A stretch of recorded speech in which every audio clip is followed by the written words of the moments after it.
And then on Turkey, sir, will Turkey face sanctions if it goes ahead with the S-400 purchases? Okay, so Turkey is an interesting case because there's another one, Jim, that I get along with very well, and he's a tough cookie, okay?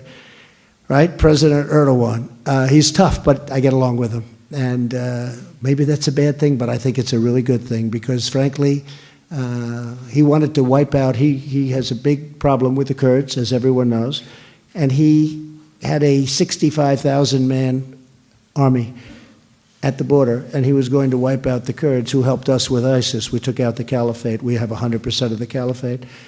And I called him and I asked him not to do it. They are, I guess, natural enemies of his or Turkey's. And he hasn't done it. They were lined up to go out and wipe out the people that we just defeated the ISIS caliphate with. And I said, you can't do that. You can't do it. And he didn't do it. So I have a relationship. But let me tell you, so he goes out. During the Obama administration, he wants to buy our Patriot missile. Right? They wouldn't sell it to him. He wants to buy, even though he's a member of NATO, and in theory he could be an ally if he respected the president, and he's got a big army, and he's, you know, they're fighters, Turkey's big fighters, and we're working on Idlib province together because he doesn't want to see 3 million people killed, and neither do I in Syria. And I mentioned that was another thing. I mentioned, folks, to President Putin. I said, please, take it easy with Idlib, because, you know, they've been encircling that. I think if I didn't put out a statement 6 months ago, that would have been catastrophic. But there you have 30,000 terrorists in Idlib province. You have 3 million people. And, you know, getting terrorists is okay. But you don't want to kill 3 million people or 1 million people to get the terrorists.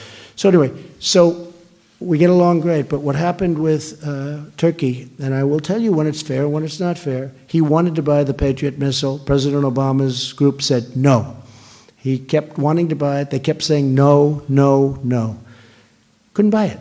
Now, he needed it for defense. He needed it. So he then went to Russia, and he bought the S-400, made a deal to buy it, because he couldn't get it. They wouldn't allow him to buy it.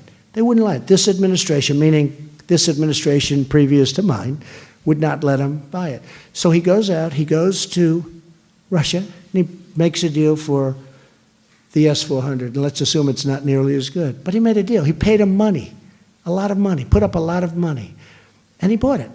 As soon as he bought it, people went back to him from our country, and they said, listen, we don't want you to use that system because it's not the NATO system, et cetera, et cetera. You know all the reasons.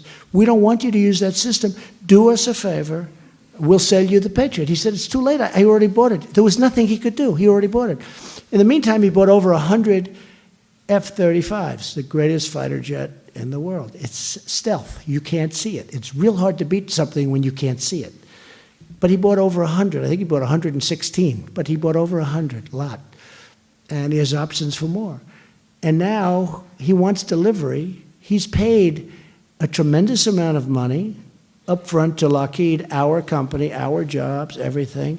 And now they're saying he's using the S-400 system, which isn't compatible with our system. And if you use the S-400 system, Russia and other people can gain access into the genius of the F-35. But honestly, I'm all for our country, but he got treated very unfairly.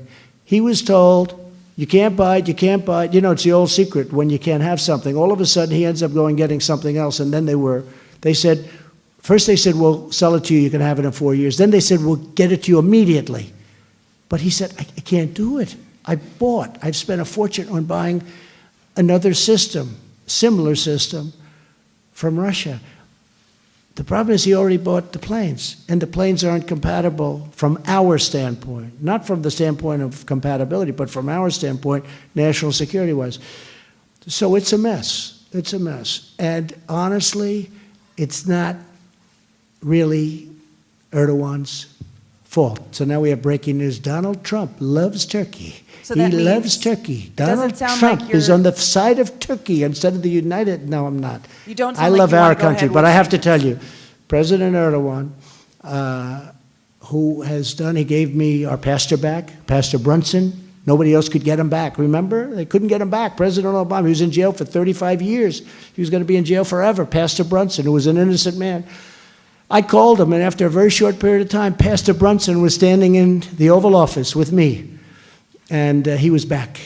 So, you know, he's been, from my standpoint, and he's a tough guy, okay, when you talk about tough. He's tough, but I get along with him. I think he was unfairly treated. We were told you can't have it. And then after he bought another system, we said, we'll sell it to you, we'll give it to you right away. But he couldn't use it then. But by that time, he had already bought the plane. So it's a complicated deal. We're working on it. We'll see what we can do. Can I ask you one last